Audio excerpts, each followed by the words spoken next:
Hi guys! Kamusta kayo? So, sharing to you another online purchases for my in preparation sa aking pagpunta ng UK. So, itong thermal clothes, nabili ko siya sa Lazada. Ayan. Medyo makapal naman siya guys. Kasi ang sinasabi dun sa group is dapat Uniqlo kasi maganda daw talaga yung quality. Kaso, siyak namin magkano siya. Top pa lang guys, 1,000 na. So parang hindi na kaya ng budget. So naghanap ako online. So ito yung nakita ko. Itong pair na to guys. Ito yung top. Tapos ito yung leggings. Ito yung leggings. Pang inner siya, layering, kasi malamig na doon ngayon. So, ito, large to na size, color black. Makapal siya, guys. Kapal. Yan yung loob, parang may, ano ba tawag? Basta makapal siya. Thermal winter na top or pair.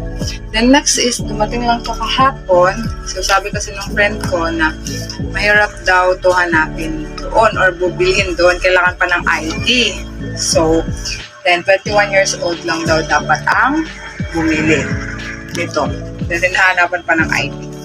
So, itong set ng knife. Then may scissors na, may peeler, tapos itong knives. Bread knife, saka yung mga pang-meat. Ito yung binili ko sa online lang din, Lazada.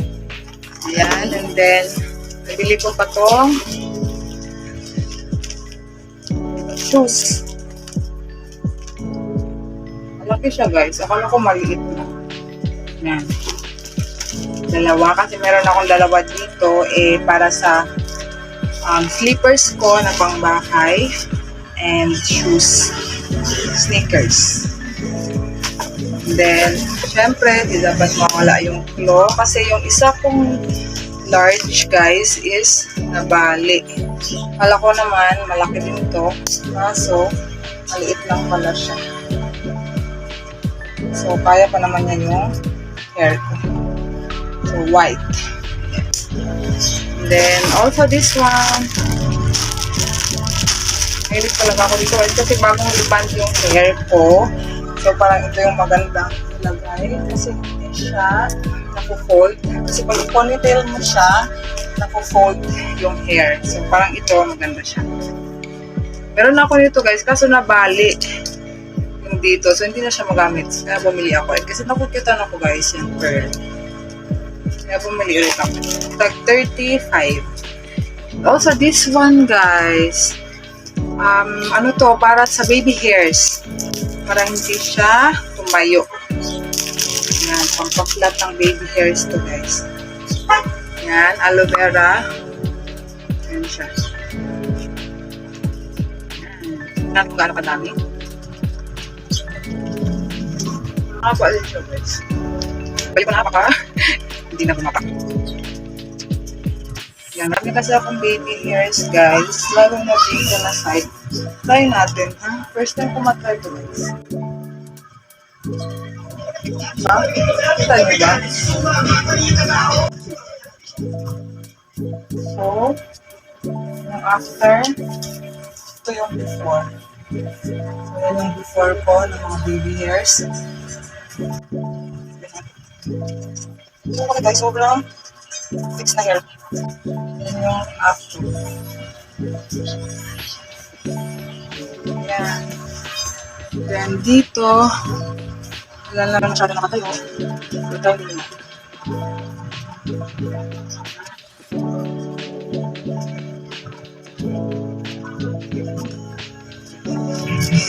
Mabango siya guys, aloe vera. So, ayun.